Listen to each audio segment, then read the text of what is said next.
मेरे पास है कि मैं शब्द की कह रहा तो वो सब शब्द मेरे पास है। मुर्दे जगह वो शब्द से क्या होता शुभ का रास है। या शब्दात समाज प्रबोधन करणारे वंदनीय राष्ट्रसंत तुकडोजी महाराज आम्हा घरात दोन शब्दांची जरूरत नाही, शब्दांची तर शस्त्र यत्न करू तुका म्हणे पहा शब्दांची देव शब्दांची गौरव पूजा करू। या शब्दात समाज प्रबोधन करणारे संत तुकाराम महाराज तसेच बिरसा मुंडा, राजमाता राष्ट्रमाता मासाहेब जिजाऊ, सावित्रीबाई फुले, भारतीय राज्यघटनेचे शिल्पकार डॉक्टर बाबासाहेब आंबेडकर या सर्व महामानवांच्या विनम्र स्मृतीस अभिवादन करतो। आपल्याला माहित असेल की 1948 साली 20 जानेवारी 1948 साली नथुराम गोडसे यांनी महात्मा गांधीजी यांना बंदुकीच्या गोडीने गोळी मारून त्यांची हत्या केली होती। मग प्रश्न असा निर्माण होतो की माणूस गेल्यानंतर माणसाचं अस्तित्व संपतंय का? तर या प्रश्नाचं उत्तर फक्त नाही असं येतं। त्याचं कारण काय? कारण देहात जोपर्यंत श्वासांची उसंत राहील की देहात जोपर्यंत श्वासाची उसंत राहील रक्तात माझ्या रोज गांधी जिवंत राहील। मरणानंतरही येत असतो जन्मास रोज गांधी की मरणानंतरही येत असतो जन्मास रोज गांधी अशी क्रांतिकारी मोत मजला रोज पसंत राहील। खर तर महात्मा गांधी जरी आज आपल्यामध्ये नसले पण तरीही त्यांचा विचार हा अमर आहे। म्हणून आपल्या समक्ष कविता घेऊन आलेलो आहे आणि कवितेचं शीर्षक आहे गोळीत बंदुकीच्या मरणार काय गांधी। माफ करा, सुरुवातीला मी माझा परिचय दिला नाही, मी माझा परिचय देऊ इच्छितो की चुपचाप राहण्याचा माझा मिजाज नाही, चुपचाप राहण्याचा माझा मिजाज नाही, मी बंडखोर आहे त्याला इलाज नाही। नमस्कार, मी निवृत्ती धनराज महल्ले आणि आपल्या समक्ष कविता सादर करतो।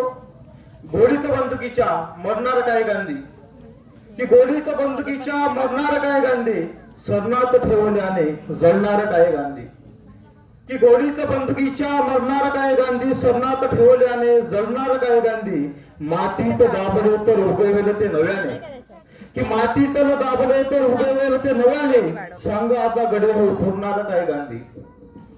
गांधी समान व्हाया जगणे तसे असावे की गांधी समान व्हाया जगणे तसे असावे वाचून पुस्तकांना कळणार काय गांधी। ते पेरतात हल्ली मेंदूत घाण सारी। आज आपण बघतो अनेक गैरसमज महात्मा गांधीजींच्या बद्दल आहेत असो की ते पेरतात हल्ली मेंदूत घाण सारी डोक्यात माणसांच्या घुसणार काय गांधी। घडतात रोग हिंसा आता हवी अहिंसा की घडतात रोग हिंसा आता हवी अहिंसा देशात एक पुन्हा घडणार काय गांधी देशात एक पुन्हा घडणार काय गांधी। हाच एक माफक आशा व्यक्त करतो।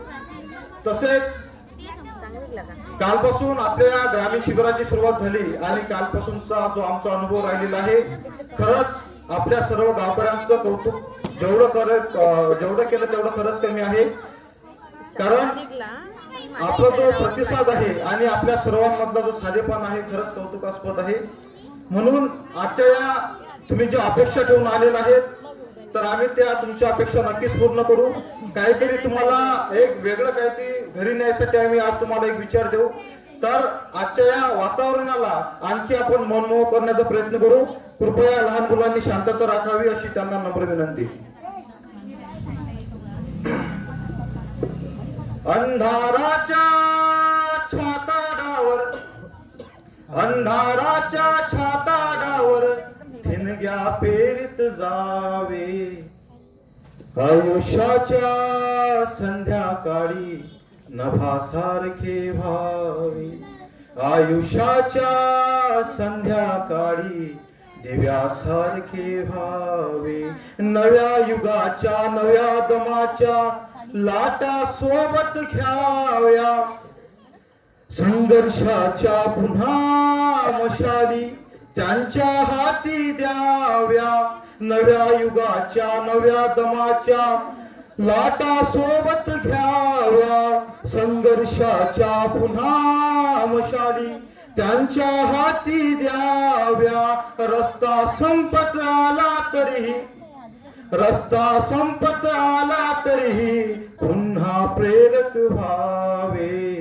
आयुष्याच्या संध्याकाळी नभासारखे व्हावे, आयुष्याच्या संध्याकाळी दिव्यासारखे व्हावे, सुख दुःखाचे टाळे उघडण्या किल्ल्या बनवून द्याव्या, सुख दुःखाचे टाळे उघडण्या किल्ल्या बनवून द्याव्या, जितक्या रेषा चेहऱ्यांवर तितक्या वाटा सांगाव्या, जाता जाता दुःखालाही, जाता जाता दुःखालाही हसणे शिकवून जावे, आयुष्याच्या संध्याकाळी नभासारखे व्हावे, आयुष्याच्या संध्याकाळी दिव्यासारखे व्हावे, डोळ्यात दिवासना सरावी,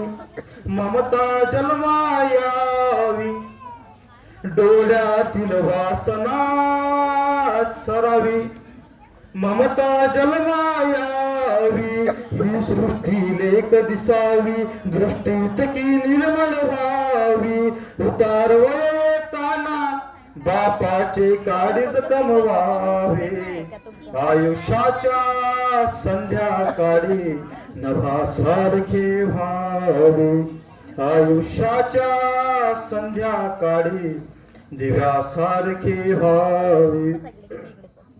आणि शेवट आहे की देहाचे लाकूड सुकताना काळीज हिरवे रावे, देहाचे लाकूड सुकताना काळीज हिरवे रावे, इतक्यासाठी हृदयामध्ये एक बाण जगवावे, देहाचे लाकूड सुकताना काळीज हिरवे रावे, इतक्यासाठी हृदयामध्ये एक बाण जगवावे, माती होताना शरीराची, माती होताना शरीराची मातीतून उगवावे, आयुष्याच्या संध्याकाळी नभासारखे व्हावे, आयुष्याच्या संध्याकाळी नभासारखे व्हावे, दिव्यासारखे व्हावे,